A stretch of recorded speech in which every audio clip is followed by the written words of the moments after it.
UP और उत्तराखंड की खबरों के लिए एबीपी गंगा को सब्सक्राइब करें और बेल आइकन दबाएं।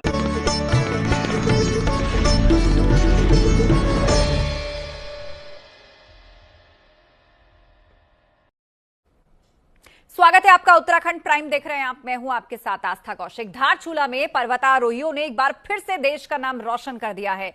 पंचाचूली पर्वत, जिसकी लंबाई 4120 मीटर है, उस पर चढ़ाई करके भारत का तिरंगा फहरा दिया है।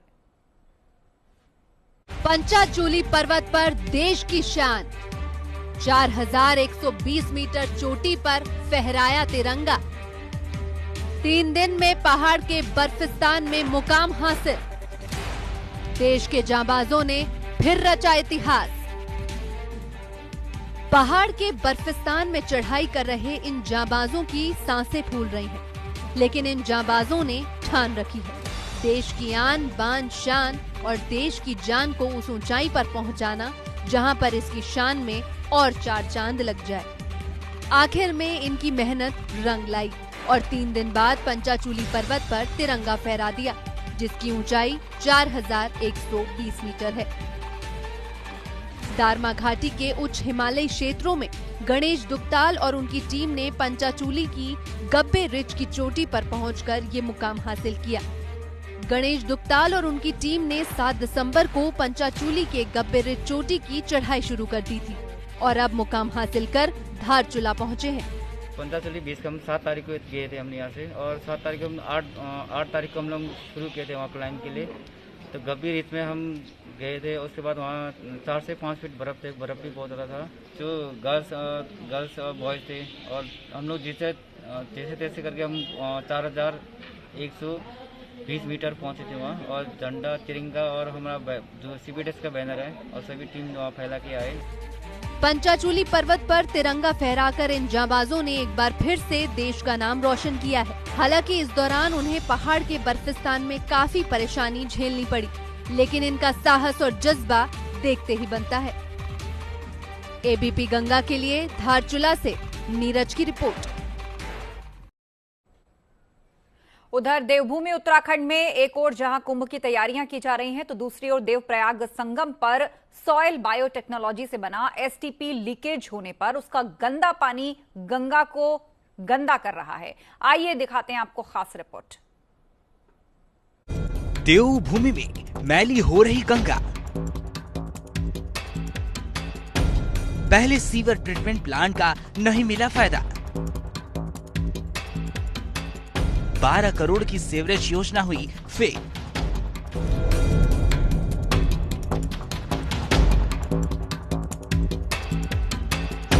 वाटरफॉल की तरह भागीरथी में गिर रहा ये पानी कहीं से किसी पर्यटन स्थल का नहीं है। ये 12 करोड़ की वो महत्वाकांक्षी योजना है जो अब लापरवाही की भेंट चढ़ गया है, जिसकी वजह से हमारी माँ गंगा मैली हो रही है, जिससे सिर्फ देश ही नहीं विदेश में भी इसका माहौल बनाया जा रहा है।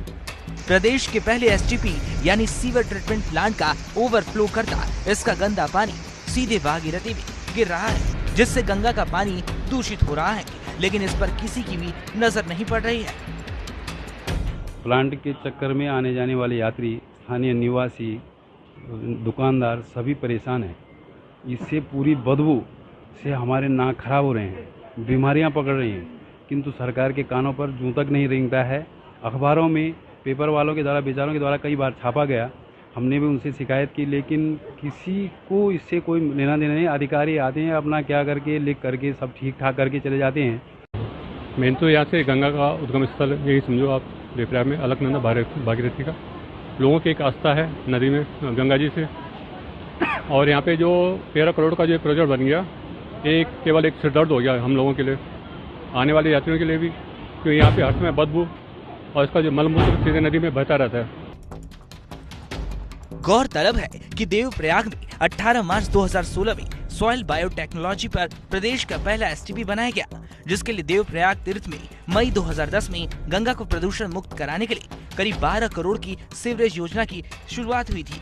योजना में 4.5 करोड़ की लागत से 3 STP और लगभग 7.5 करोड़ सीवरेज नेटवर्क का था। ये योजना शुरू से ही विवादों के घेरे में रही। 2013 की केदारनाथ आपदा में रामकुंड में बने 1.4 MLD तक जाने वाली सीवरेज लाइन का बड़ा हिस्सा बह गया। उसके बाद भागीरथी से सटकर 150 MLD क्षमता की 2 STP बनाकर उनसे नगर की सीवरेज लाइन जोड़ने का काम शुरू हुआ, जबकि इससे पहले नगर के सारे सीवरेज का रामकुंड में बनाए गए 1.4 MLD तक जाना था। नगर के सबसे अधिक आबादी के मेन मार्केट, तहसील, मंदिर मोहल्ला, संगम मार्केट को महज 150 MLD क्षमता वाले STP से जोड़ा गया। कैपेसिटी से अधिक सीवर का पानी आने से सीवरेज ओवरफ्लो होकर सीधे भागीरथी में जाता रहा है। पिछले महीने भी STP की मोटर खराब होने से सीवरेज का पानी बिना फिल्टर हुए नदी में जाता रहा। बरसात के दौरान नगर की स्थिति और भी बदतर हो जाती है, जब बीच बाजार से लेकर भागीरथी तक बने सीवरेज के चेम्बरों से गंदा पानी सीधे नदी में गिरता देखा जाता है। प्रशासनिक अधिकारी तो अपनी जवाबदेही से पल्ला झाड़ रहे हैं। उनके सामने तो ये कोई समस्या नहीं है, लेकिन फिर भी जांच की बात कर बच रहे हैं। लेकिन जिस तरह ट्रीटमेंट प्लांट से ओवरफ्लो करता ये पानी गंगा को मैली कर रहा है, अगर इस पर ध्यान नहीं दिया गया तो कभी भी गंगा की निर्मल धारा और अविरल नहीं हो पाएगी। ABP गंगा के लिए श्रीनगर से मोहन की रिपोर्ट। उधर कैबिनेट मंत्री मदन कौशिक ने भाजपा के प्रदेश मुख्यालय में नए कृषि कानूनों को लेकर प्रेस कॉन्फ्रेंस की है। इस दौरान उन्होंने कहा कि केंद्र सरकार किसानों की आय को दोगुना करने और उनके हित के लिए कृषि सुधार कानून लेकर आई है। 2014 से पहले कांग्रेस और अन्य विपक्षी दल इन कानूनों के पक्ष में थे, लेकिन अब वो केवल विरोध के लिए इन कानूनों का विरोध कर रहे हैं। विपक्ष देश के अन्नदाता को बरगलाने का काम कर रहा है। वो किसान और जो उससे फसल खरीदेगा उनके बीच में एक करार होगा। करार होने के बाद जो जिन्स होंगी उनका स्वामित्व पूर्ण रूप से किसानों के पास होगा और जो उपज होगी उसकी सुपर्दगी होने के बाद भुगतान प्राप्त करेगा। इस प्रकार का वातावरण बनाया जा रहा है कि साहब ये जो जमीन है, इस जमीन को मालिक नहीं रहेंगे। पूर्ण रूप से किसान जमीन का मालिक है, रहेगा और था, उसमें कहीं कोई परिवर्तन ये कानून उस रूप में नहीं देता। उच्च शिक्षा राज्य मंत्री धन सिंह रावत ने कर्णप्रयाग को बड़ी सौगात दी है। रविवार को नंदसैण में 298.52 लाख की लागत से लगभग 32 नाली भूमि में निर्मित होने वाले राजकीय महाविद्यालय भवन का शिलान्यास कर भूमि पूजन किया। स्थानीय गांव वालों ने महाविद्यालय के लिए यहां पर भूमि दान की है और इसमें मुख्य सड़क मार्ग से महाविद्यालय तक लगभग 800 मीटर सड़क का निर्माण भी शामिल है। महाविद्यालय है, ये बड़ी अफवाह चल रही थी कि ये कॉलेज यहाँ से शिफ्ट हो रहा है, लेकिन मैं अपने विधायक जी का बहुत आभार व्यक्त करना चाहता हूँ कि उनके प्रयासों से, हमारे मुख्यमंत्री जी की इच्छा शक्ति से आज यहाँ का भूमि पूजन हो गया है और विधिवत बहुत अच्छा कॉलेज यहाँ पे बनेगा। हम यहाँ पे एक हॉस्टल भी बनाएंगे छात्रों के लिए, क्योंकि ग्रामीणों ने हमको काफ़ी ज़मीन दी है यहाँ पे। और आज नंदासैण जो महाविद्यालय हमारा, यहाँ पे हमने 4G कनेक्टिविटी का भी उद्घाटन किया है और मैं कह सकता हूँ कि ऑनलाइन पढ़ाई के लिए पूरे देश भारत में उत्तराखंड का पहला राज्य हमारा जो कि अपने बच्चों को ऑनलाइन पढ़ाई के लिए 4G कनेक्टिविटी दे रहा है, वीडियो कॉन्फ्रेंसिंग की व्यवस्था कर रहा है और वाईफाई फ्री कैंपस हम कर रहे हैं। पहुंचे राज्यसभा सांसद तरुण विजय ने पौड़ी पहुंचकर कोट ब्लॉक में सीता माता के दर्शन किए और मंदिर के साथ ही समस्त क्षेत्र को एक पवित्र स्थल बताया। उन्होंने कहा कि जिस धरती पर माता सीता ने भू समाधि ली, वो क्षेत्र ही अपने आप में एक विशेष पहचान रखता है। उन्होंने कहा रेल मंत्री से मिलकर आग्रह करेंगे कि बिहार से देहरादून आने वाली ट्रेन का नाम भी सीता समाधि एक्सप्रेस रखा जाए।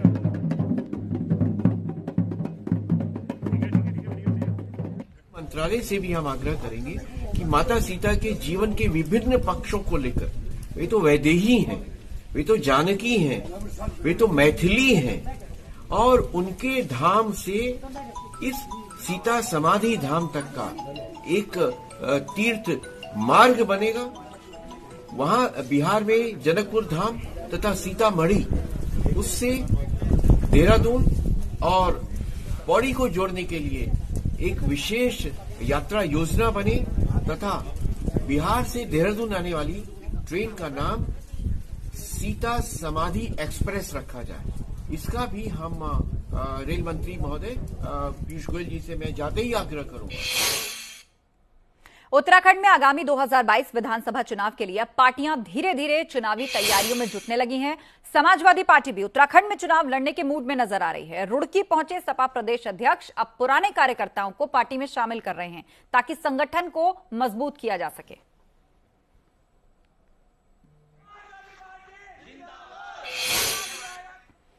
बॉलीवुड अभिनेता आमिर खान आज निजी दौरे पर देहरादून पहुंचे। जाखंड में अपने रिश्तेदारों के यहां पर आमिर खान रुके हुए हैं। आमिर अभी कुछ दिन यहीं अपनी छुट्टियां मनाएंगे। इस दौरान वो बच्चों के साथ क्रिकेट खेलते हुए भी नजर आए।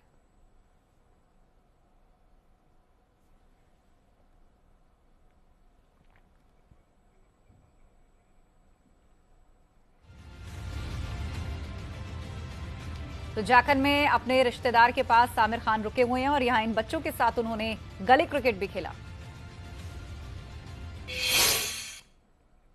बागेश्वर जिले में कोरोना का आंकड़ा लगातार बढ़ता जा रहा है। 12 नए केस आने के बाद कुल संक्रमितों की संख्या बढ़कर 1267 जा पहुंची है। पिछले एक हफ्ते में जिले में 4 लोग कोरोना का शिकार होकर जान भी गंवा चुके हैं। हालांकि शासन प्रशासन ने सतर्क रहने और शासन की कोविड गाइडलाइन का पालन करने की भी अपील की है।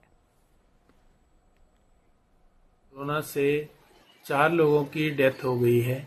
इस बारे में मैं ये बताना चाहता हूँ कि चारों व्यक्ति जो हमारे हॉस्पिटल में पहुंचे थे वो सब ऐसी कंडीशन में थे, काफ़ी सीरियस कंडीशन में थे, जिनको डायरेक्ट ऑक्सीजन में रखाना पड़ा। उनका ऑक्सीजन लेवल काफ़ी कम था, सीधे आईसीयू में एडमिट करना पड़ा और उनको बचा नहीं पाए और हम टाइम रहते उनको बड़ी जगह भी नहीं भेज पाए। उधर मसूरी में एक तेज रफ्तार कार अनियंत्रित होने से गहरी खाई में जा गिरी, जिसमें 3 लोग गंभीर रूप से घायल हो गए। हादसा देहरादून रोड पर कोल्लू खेत के पास हुआ। कार में 5 लोग सवार थे, जिसमें 2 बच्चे भी थे। हालांकि घायलों को अस्पताल में भर्ती करा दिया गया है।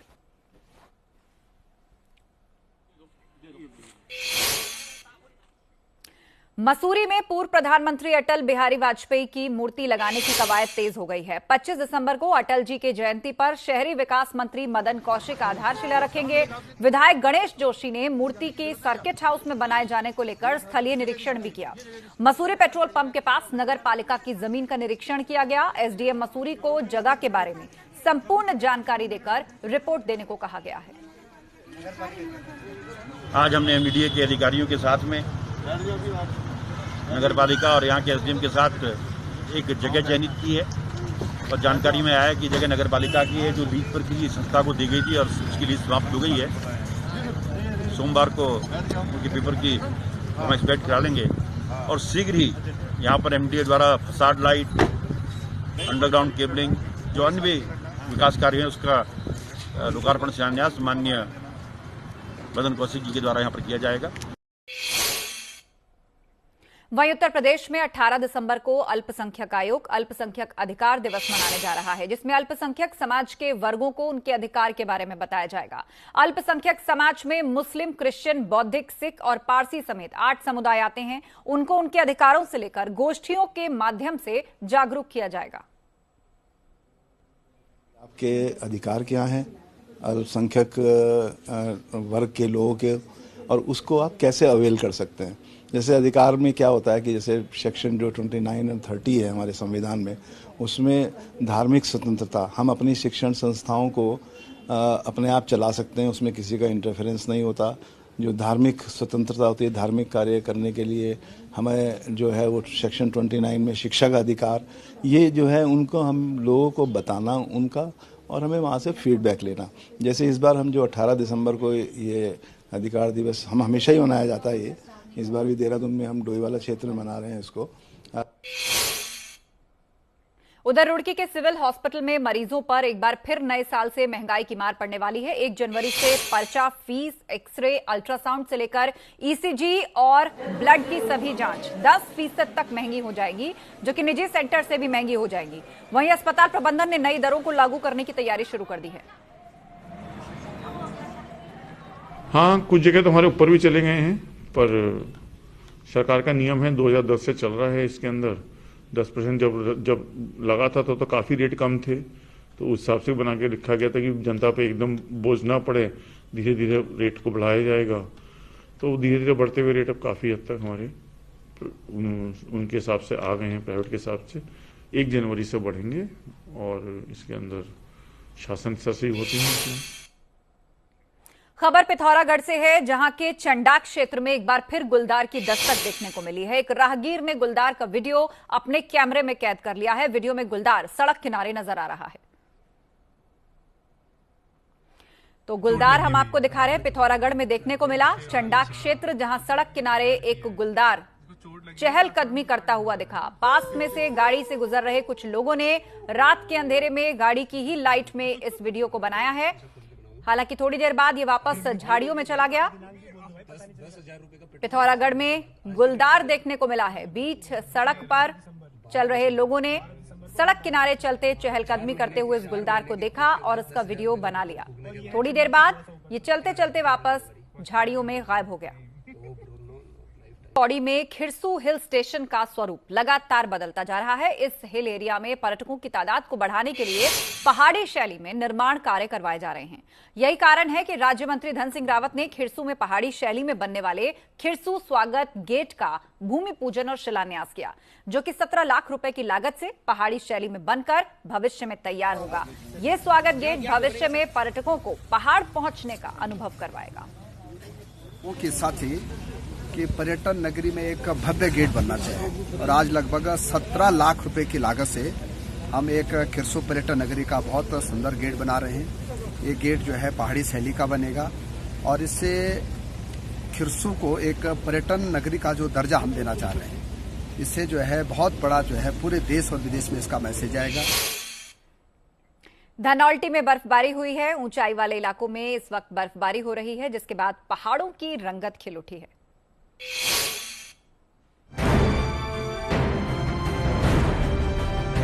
जहां तक नजर जा रही है, सिर्फ बर्फ ही बर्फ नजर आ रही है। कुदरत ने तो जैसे बर्फबारी से देवभूमि का श्रृंगार ही कर दिया है। टिहरी के धनौल्टी में बर्फबारी होने से सैलानियों की आवाजाही बढ़ने लगी है। पारा गिरने के साथ ही कुदरत ने धनौल्टी को सफेद रंग से रंग दिया है। धनौल्टी में ये सीजन की दूसरी बर्फबारी है। इस बार लगता है कि कुदरत धनौल्टी में भी सैलानियों को मायूस नहीं करने वाली है।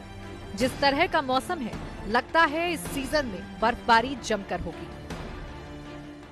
बर्फबारी हो रही है कानातार और धनौल्टी के क्षेत्र में, जिससे जितने भी सैलानी आए हुए हैं यहाँ पे काफी खुश हैं। उनके चेहरे पे काफी मुस्कान है। काफी टाइम से इंतजार कर रहे थे कि बर्फ गिरे।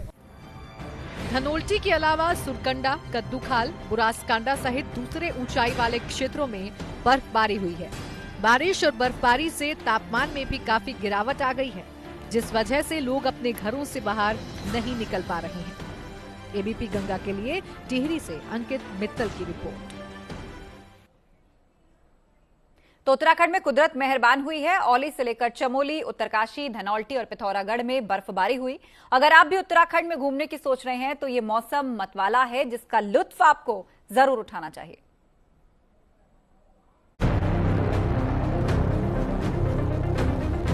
दिसंबर के दूसरे हफ्ते में देवभूमि में कुदरत ऐसी मेहरबान हुई कि पहाड़ों पर बर्फ की चादर बिछ गई। औली की तस्वीर देखिए, यहाँ हर तरफ बर्फ ही बर्फ नजर आ रही है। बर्फबारी ने औली की वादियों को और खूबसूरत बना दिया है। इन तस्वीरों में देखिए रुई के फाये की तरह से बर्फ कैसे गिर रही है। इस नजारे को निहारने के लिए देश के कोने कोने से सैलानी औली आते हैं।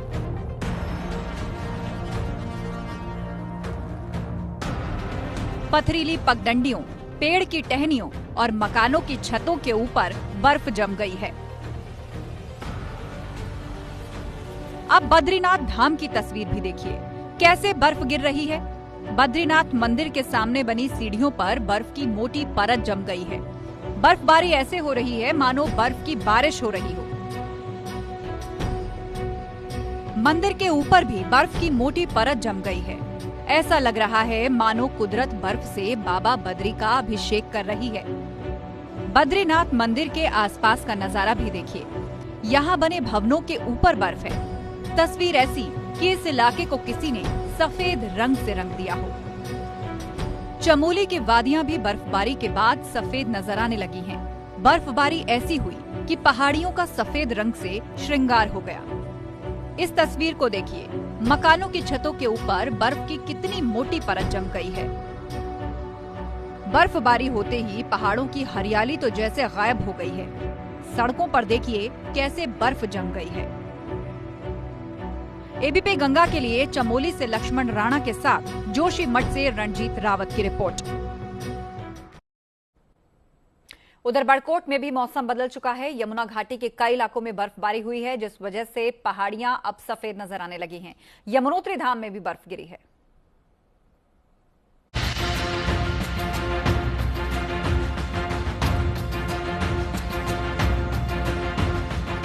कुदरत ने यमुना घाटी को सफेद रंग में रंग दिया है। हर तरफ सिर्फ बर्फ ही बर्फ नजर आ रही है। बर्फबारी ऐसी हुई कि हर चीज सफेद नजर आने लगी। पेड़ों के ऊपर बर्फ की मोटी परत जम गई, जिस वजह से पहाड़ों की खूबसूरती निखर आई है। यमुनोत्री धाम, केदार कांठा, गुलाबी कांठा, चेनशी और हर की दून वैली में बर्फ गिरी है। रात से काफ़ी बर्फबारी जारी है और अभी तक अगर हम देखें तो आधा फीट के आसपास बर्फ यहाँ पर जमा हो चुका है और यहाँ के जो स्थानीय लोग हैं वो भी बर्फ का काफ़ी आनंद ले रहे हैं और रात को कुछ सैलानी भी यहाँ पर आए हैं, वो भी काफ़ी बर्फ का आनंद ले रहे हैं यहाँ पर। बर्फबारी के बीच पहाड़ों में उठ रही ये धुंध खूबसूरती को और निखार रही है। मां यमुना के शीतकालीन प्रवास यमुना मंदिर के चारों तरफ बर्फ जमी हुई है। पारा गलने से ठंड में इजाफा हो गया है। एबीपी गंगा के लिए बड़कोट से नितिन चौहान की रिपोर्ट।